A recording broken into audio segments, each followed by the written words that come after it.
veux plus te battre. L'École nationale supérieure polytechnique de Yaoundé a été créée le 4 juin 1971 pour former les cadres techniques dont la nation a besoin pour son développement technologique et scientifique. Deux sortes de formations avaient été mises en place. L'une sanctionnée par un diplôme d'ingénieur de travaux, l'autre dite formation longue d'ingénieur de conception. Supérieure polytechnique donc est une école d'ingénieurs créée en 1971 dans l'objectif de doter le Cameroun, son administration, ses industries d'un corps d'ingénieurs de qualité. Depuis 1971, elle a donc formé 2500 ingénieurs environ qui occupent des places de très haut niveau tant dans l'administration, même au niveau du gouvernement, que dans le secteur privé. Elle est la principale école d'ingénieurs non seulement du Cameroun, mais de toute la zone Afrique centrale. Aujourd'hui, elle a atteint un niveau de recrutement en première année de 300 étudiants. Je commencerai par dire que c'est une école en permanente évolution. Au plan classique, elle a toujours disposé des filières de génie civil, génie électrique, télécommunications, génie informatique, génie mécanique, génie électrique. Alors les évolutions récentes nous amènent aussi à envisager maintenant des filières un peu plus fondamentales, comme les mathématiques appliquées, et d'autres filières d'ingénieurs très demandées, non seulement par le Cameroun, mais aussi par nos voisins, comme le cadastre, le génie des procédés appliqué au minerai, le génie vivant.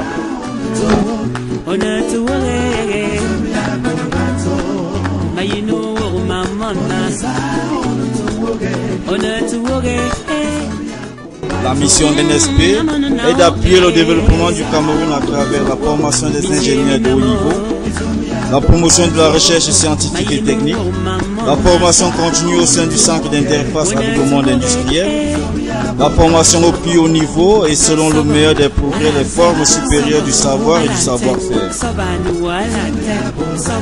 Il compte 5 départements, chaque département développant des thématiques ayant trait aux besoins nationaux.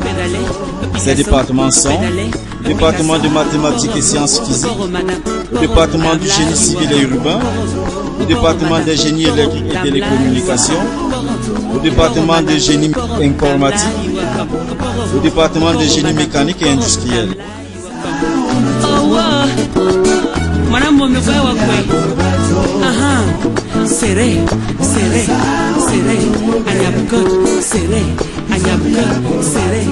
Les années 90, une équipe de l'école polytechnique s'est mise à travailler dans le cadre du département de génie civil, dans le cadre de la filière génie urbain. Et bien, cette équipe s'est mise à se préoccuper de l'environnement humain dans le cadre de la vie en communauté.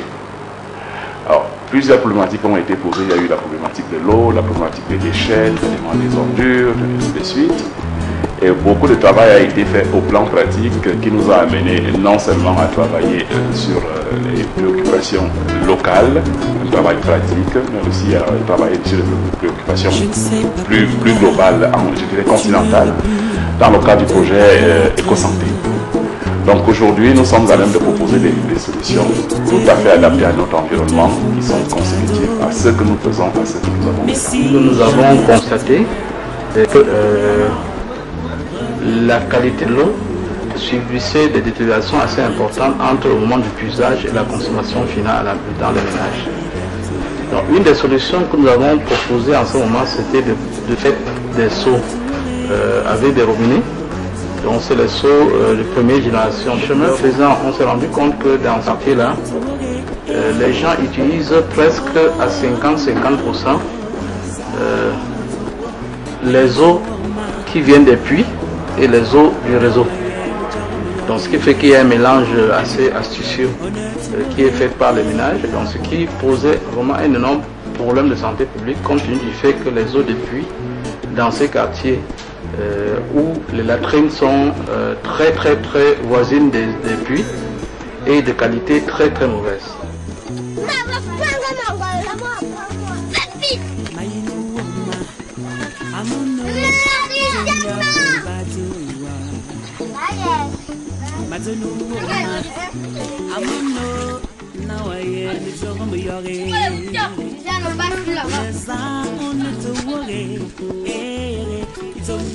La ville de Yaoundé, comme les autres centres urbains du Cameroun, connaît des fréquentes pénuries, entraînant une coupure sur une période allant de 3 jours à 3 mois, voire sur toute une année dans certains quartiers. Ces coupures poussent les ménages à s'alimenter dans les puits et les sources, avec des risques élevés de diarrhée, de parasitose et d'autres maladies.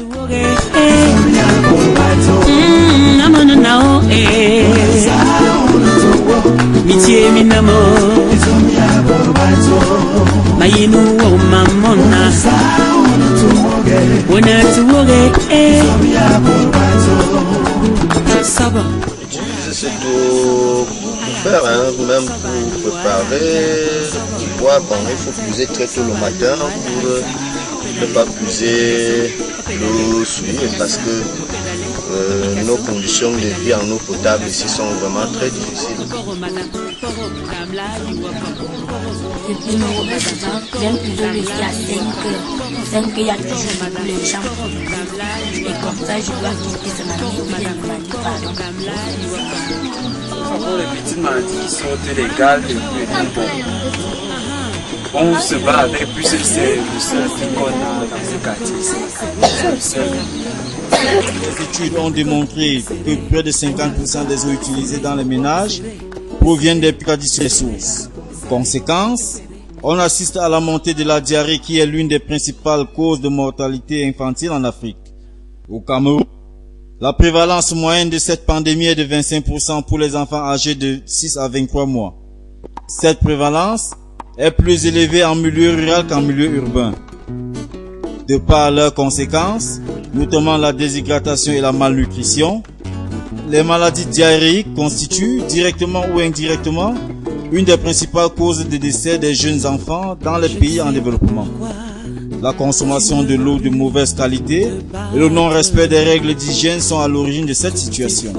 C'est pour tenter de résoudre ces problèmes que le projet de production et diffusion de récifs de conservation de l'eau potable dans les domiciles de filtres rustiques pour la potabilisation de l'eau est né, grâce à la volonté nationale supérieure polytechnique de Yaoundé et de Environnement, Recherche et Action IRA Cameroun, de leurs partenaires qui ont la commune d'arrondissement de Yaoundé 6.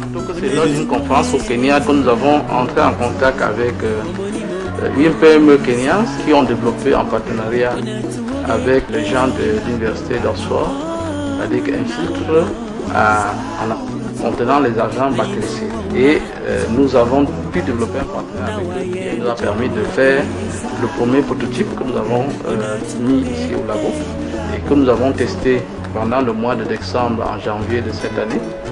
Et le résultat de ce prototype est vraiment excellent dans la mesure où on a pu filtrer par exemple l'eau du lac municipal et qui au final est devenue potable puisque le filtre a pu enlever non seulement les matières en suspension mais également toutes les bactéries qui étaient contenues dans l'eau. Depuis qu'un certain nombre de ménages avaient commencé à utiliser cette technique, les maladies hydriques ont considérablement diminué et ceci, c'est une information que nous avons tenue du district de santé. On l'a ressenti parce que les plaintes ont diminué et c'est tout le monde qui se réjouit d'avoir une eau suffisamment potable. Le filtre qui est proposé est une technologie alternative à l'ébullition ou à la chloration de l'eau.